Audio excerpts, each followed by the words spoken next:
Pourquoi? Parce que les sciences lui paraissaient être un univers plus rassurant. Elle y trouvait une certaine logique, un certain rationnel. En classe, on vous donnait des lois, des règles, des espaces. Il faut les apprendre, bien sûr. Il faut travailler, bien sûr, beaucoup travailler. Donc, de toute façon, quelle que soit la discipline, sans le travail, il n'y a pas de salut. Vous êtes d'accord? Voilà. Et après, hop, vous vous en sortez. Elle trouvait que pour les lettres, c'était quand même moins évident. Je vous donne un exemple. Comme on est dans le mois du genre, mois de mars, je vais vous donner un sujet. Vous êtes à l'école, donc vous avez l'habitude d'avoir des sujets. Je vous donne un sujet. Le sujet est simple, vite dit. Peut-on être homme et féministe? Voilà le sujet. Peut-on être homme et féministe? On est en lettres. Alors, je suis le professeur. Ce sujet, je vous donne 4 heures pour le traiter. Oui, vous avez 4 heures pour le traiter. Il est 13 heures jusqu'à 17 heures.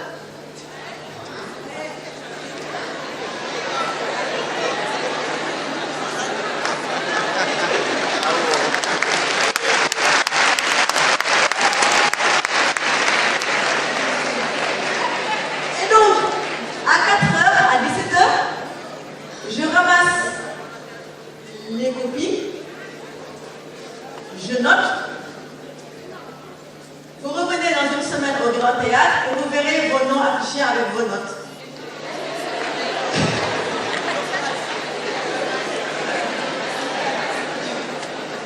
Alors, c'est là que certains d'entre vous, je vois déjà un certain, qui vont commencer à se gratter la tête.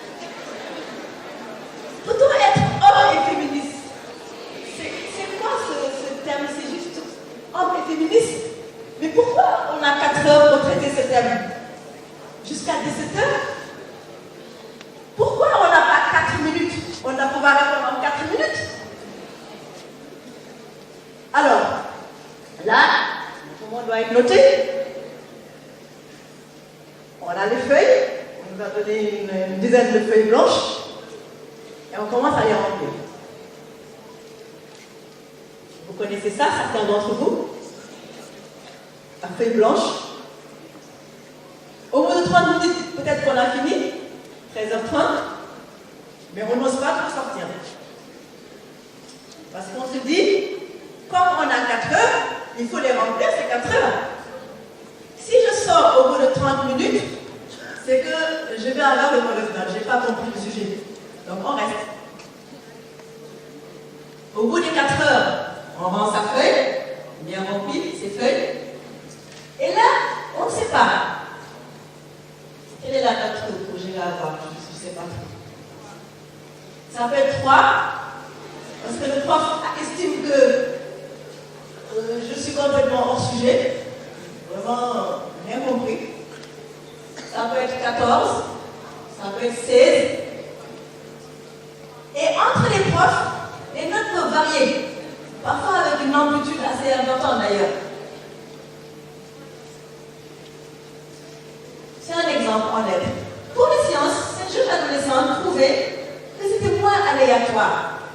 Quand on a bien travaillé, on s'est bien exercé, on sort de son examen, on sait à peu près dans quelle fourchette de notes, sauf cas très rare, dans quelle fourchette de notes on va se situer. Donc, pour cette raison, elle décide de continuer en sciences. Logique, rationnelle, rassurant. Donc elle passe son bac scientifique études supérieures en mathématiques. Pourquoi en mathématiques? Parce qu'elle ne savait toujours pas quoi faire. Elle était sonnée après avoir renoncé à la médecine. Et on lui a dit que les mathématiques étaient un véhicule qui menait à tout. Donc elle s'est dit, je prends ce véhicule rassurant et un jour je saurai quoi faire, certainement. Donc elle s'inscrit après son bac au Sénégal en études supérieures en mathématiques en France. Elle continue plusieurs années en mathématiques jusqu'à la maîtrise en mathématiques. Arrivant en maîtrise, elle se dit, bon, je suis en maîtrise, j'espère que bientôt je saurai quoi faire. Mais bon, tant pis, si je ne sais pas quoi faire, je continuerai en mathématiques, peut-être dans la recherche, peut-être dans l'enseignement. Et il s'est trouvé qu'en maîtrise, lors des modules d'application, elle a eu à étudier un module qui s'appelle toujours le traitement du signal. Et ce module, en maîtrise, l'a passionnée, véritable découverte. Et là, Eureka, elle a décidé de sortir de l'autoroute des mathématiques. Elle a pris la sortie 10 et pour aller dans une des applications de ce module de mathématiques qui est les télécommunications. Elle a donc passé un concours d'ingénieur en télécommunications qu'elle a réussi. Les maths préparent assez bien à réussir ce type de concours, ça recueille beaucoup de choses.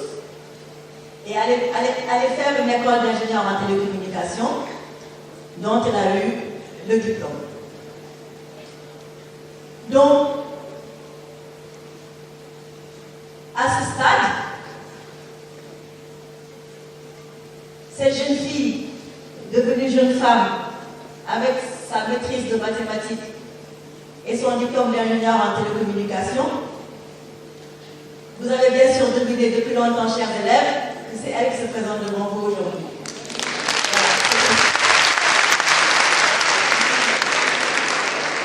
C'est mon parcours, un parcours vers les sciences, un parcours pour les sciences et un parcours dans les sciences.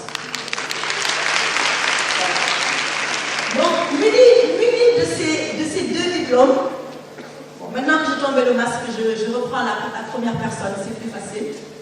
Muni de ces deux diplômes, je n'ai pas eu le temps de chômer. À peine j'ai eu le temps de venir voir mes parents au Sénégal, que j'étais déjà embauchée en France, parce que la demande était très très forte. La demande était très forte, on n'avait pas le temps de chômer, même pas le temps de prendre des vacances. C'était en plus l'explosion de grands groupes de l'informatique. Donc j'ai travaillé 2 ans dans le domaine de l'informatique en France et j'ai décidé de rentrer ensuite au Sénégal parce que l'appel du pays a toujours été très très fort. J'ai eu le bac au Sénégal, j'ai décidé d'aller me former en France avec toujours en tête de revenir. L'appel du pays était là, a toujours été là et donc je suis revenue après 2 ans, malgré tous les conseils qui me disaient il vaut mieux que tu restes en France. Je disais non, moi je retourne dans mon pays, c'est dans mon pays qu'on a besoin.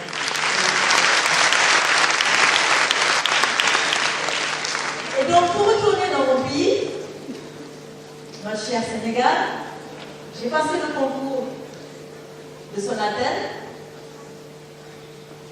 pour rentrer travailler dans les télécommunications. Donc j'ai réussi à ce concours et je suis rentrée.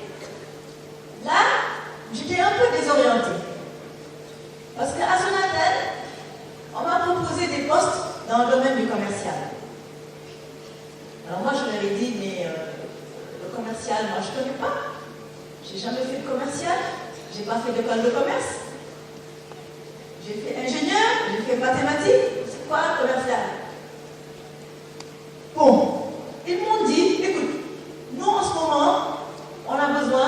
commerciaux. Parce que l'entreprise se tourne vers le domaine des services, l'entreprise se transforme, l'entreprise s'adapte à son monde, et c'est là-bas que nous avons des besoins. Maintenant, essaye Thérèse.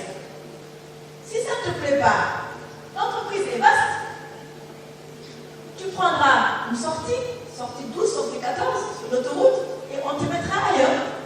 Je dis ok. Seulement ma priorité c'était de venir servir mon pays, donc on va essayer. Et en essayant,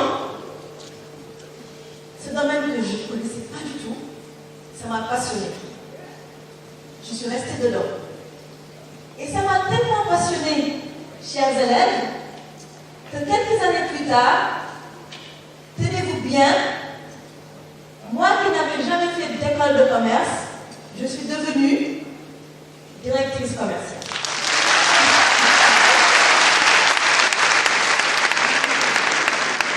Donc, qu'est-ce qui permet cela? Je ne le savais pas moi-même à l'époque. Je le sais maintenant. Ce qui permet cela, c'est cette formidable capacité d'adaptation que donnent les sciences. En général, et les mathématiques en particulier, pour faire un clin d'œil à ma discipline d'origine. Ensuite, directrice marketing, pareil, je leur ai dit la même chose, mais je ne connais rien. Ils m'ont dit, vas-y, essaye. Pareil, ça a été une passion. Sans jamais avoir fait d'école de marketing. Capacité d'adaptation que donne la formation scientifique. Et là, depuis 7 ans, je suis directrice des réseaux et plateformes de services. Et c'est la première fois depuis 7 ans que j'occupe une fonction en relation avec la formation initiale. Première fois depuis 7 ans. Et c'est pareil, les sciences évoluent très vite, la technologie encore plus vite. Ce que je fais aujourd'hui, je ne l'ai pas appris du tout à l'école. Comme vous disiez, nommé tout à l'heure, 4G, 4G+, on ne l'a pas appris à l'école, mais c'est la capacité d'adaptation qui permet cela. Alors, l'apport des télécommunications dans le développement, je ne vais pas faire de démonstration mathématique, vous le savez. Si je vous prends vos smartphones pendant 24 heures et on coupe l'Internet pendant 24 heures, non seulement je vous retrouve en dépression, mais le ministre de l'économie et des finances va m'en vouloir terriblement. Parce que ce sera des pertes de plusieurs milliards. Donc je ne vous fais pas de démonstration sur ça, vous le savez. Alors, comme ont dit mes consoeurs tout à l'heure, conférencières, le monde a besoin de scientifiques. Le monde ne peut pas se développer sans science. Aujourd'hui, même les lettres ont besoin des sciences pour se développer. Et la problématique, c'est que le monde n'a pas suffisamment de scientifiques. C'est ça le problème. Le monde n'a pas suffisamment de scientifiques. Et dans ce sous-ensemble de scientifiques insuffisants, les femmes sont encore moins bien représentées. Dans le top management du réseau à Sonatel, on est seulement 4 femmes. Et l'humanité ne peut pas se développer sans la moitié qui la compose. Les femmes, les filles que vous êtes, composent la moitié de l'humanité. On ne peut pas se développer sans cette moitié de l'humanité. Et on a besoin des sciences et des femmes donc pour se développer. Alors, pour vous motiver encore plus, les sciences, c'est le monde de tous les possibles. C'est le monde de toutes les passions. C'est le monde de tous les choix. C'est aussi un monde où on peut trouver une vocation rapidement, on peut travailler rapidement, on peut avoir un bon salaire rapidement. Parce que c'est aussi une préoccupation, n'est-ce pas? Vous vous demandez, qu'est-ce que je vais faire comme travail? Est-ce que je vais bien gagner ma vie? Est-ce que je vais être autonome financièrement? Les sciences permettent tout ça. On travaille rapidement, on ne chôme pas, en tout cas pas longtemps, et on a un bon salaire. Et c'est quelque chose d'important, je pense, pour pouvoir contribuer. Voilà, donc les sciences, c'est le monde de tous les possibles, et j'espère, chers élèves, avoir réussi à vous convaincre de cela et qu'à la sortie de cette salle, vous aurez tous fait, garçons et filles, le choix de soi.